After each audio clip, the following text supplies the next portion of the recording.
Hai Sobat Lentera, Tera News kembali hadir menyapa Anda dengan membawakan sederet informasi terhangat dan inspiratif bersama saya Catherine Nelison. Inilah Tera News selengkapnya. Kita mulai dari Kabupaten Sidoarjo, Jawa Timur. Kejari Sidoarjo berhasil mengungkap 6 pelaku tindak pidana korupsi. 2 diantaranya Kepala Desa Trosobo, Kecamatan Taman, dan Kepala Desa Tambak Sawah, Kecamatan Waru, Sidoarjo, Jawa Timur.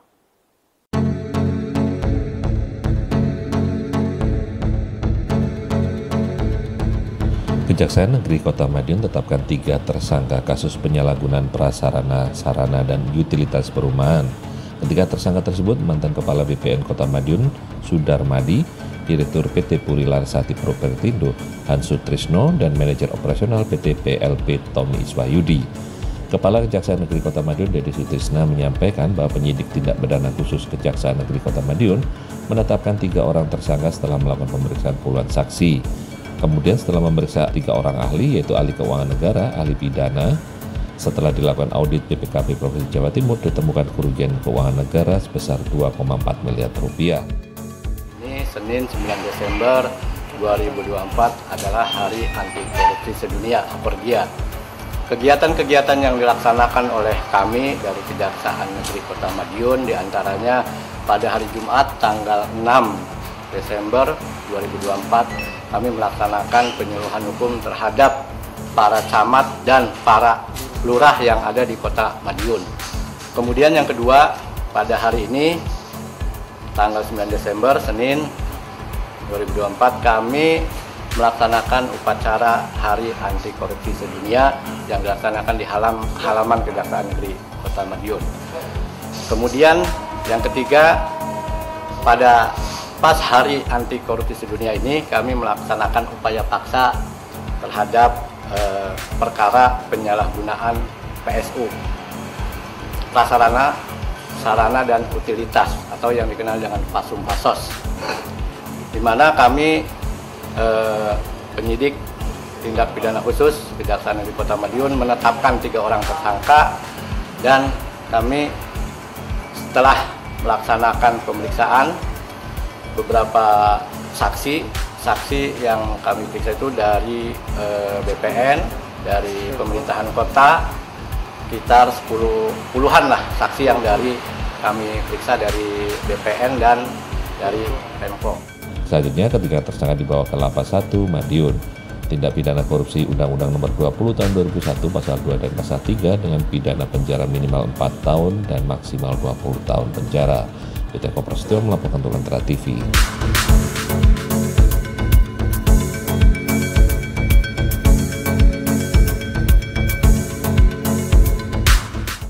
Kita ke informasi selanjutnya. Untuk meningkatkan kemampuan dalam penggunaan senjata api, maka diresmikanlah sebuah lapangan tembak pistol yang menggunakan Integrated Tactical Marksmanship System oleh Kepala Staf Angkatan Laut Laksamana Muhammad Ali di Kodiklatal, Surabaya.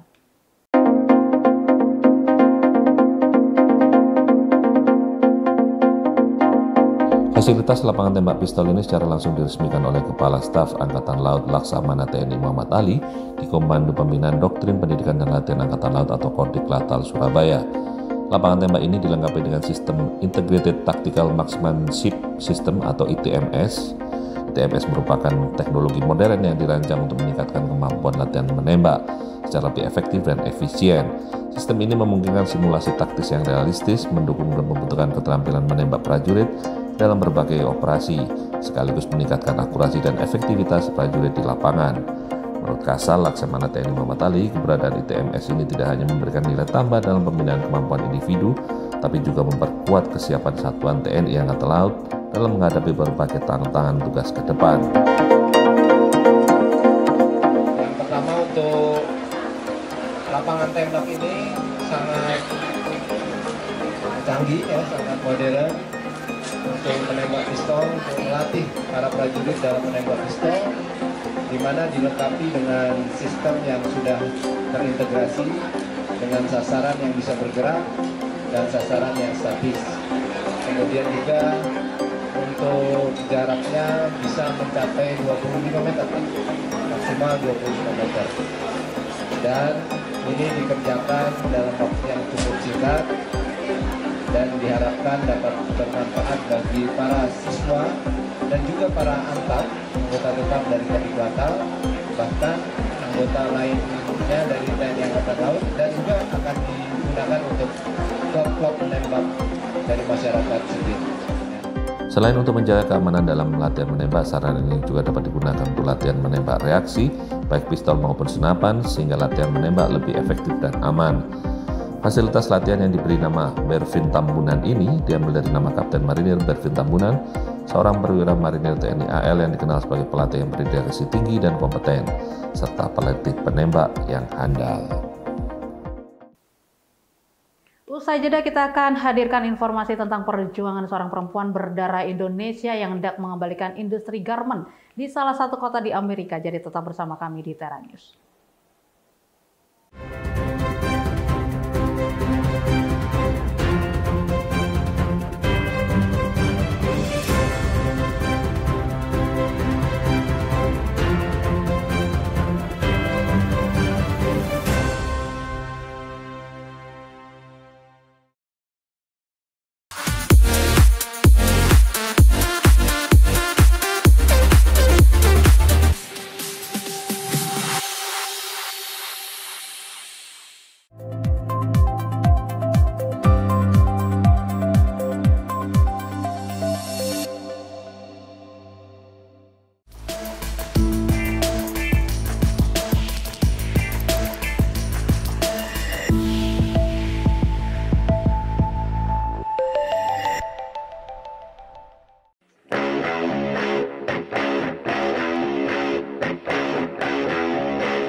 Kembali Anda bersama kami di Tera News. Kota Baltimore pernah jadi pusat manufaktur dan industri garment Amerika Serikat awal 90-an. Seiring berjalannya waktu, banyak pabrik pindah keluar Amerika Serikat. Para penjahit Baltimore pun mulai kehilangan pekerjaan. Saat ini, seorang perempuan berdarah campuran Indonesia-Amerika berupaya hidupkan kembali industri garment di kota tersebut. Nah, bagaimana sepak terjang perempuan tersebut? Berikut liputan selengkapnya. Para penjahit, desainer, bahkan pengajar, semua sibuk di distrik garment Baltimore. So now it's over 20,000 square feet. 20,000 square feet of a needle trades district in Baltimore. Para wirausahawan muda ini berupaya mengembalikan kejayaan garment yang mewarnai kota Baltimore 100 tahun silam. Industri garment Baltimore mencapai puncaknya saat jadi sentra produksi seragam tentara ketika Perang Sipil AS. Pada 1900-an, Baltimore adalah salah satu dari 5 sentra produksi pakaian di Amerika, sebelum akhirnya meredup awal abad 21.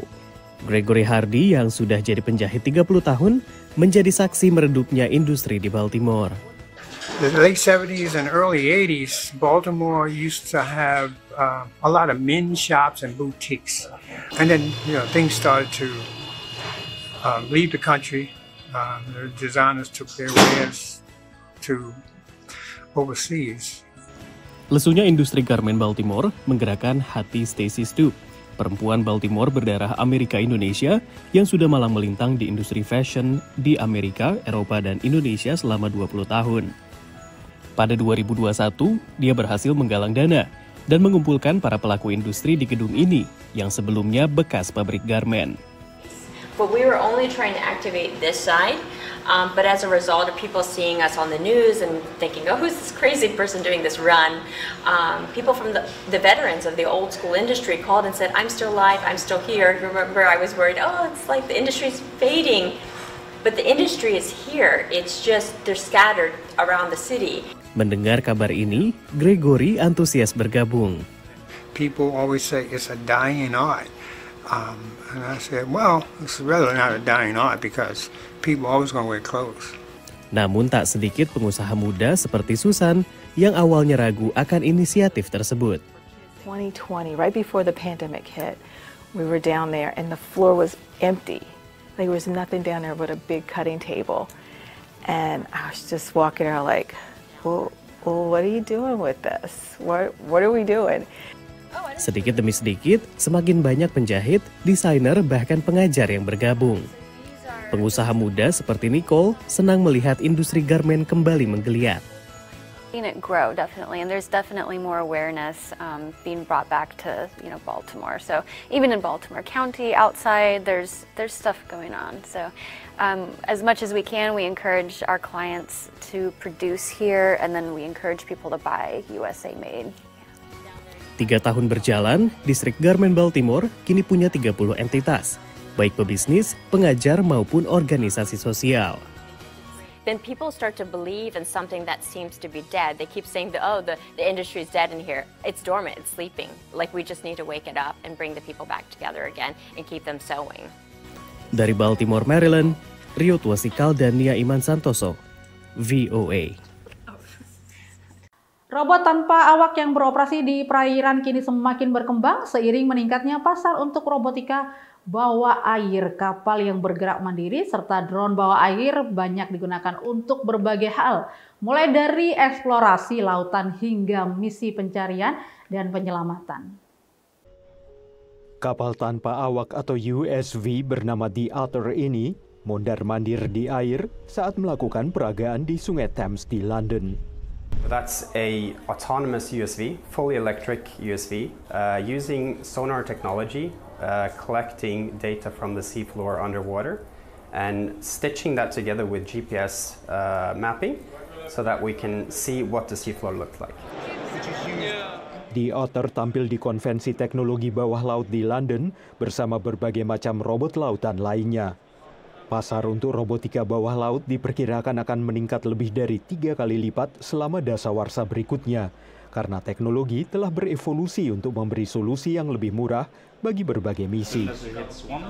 Previously, you'd have to have a big vessel and big chunky equipment to gather this data, and we've narrowed that down to a single operator sitting at home behind his desk.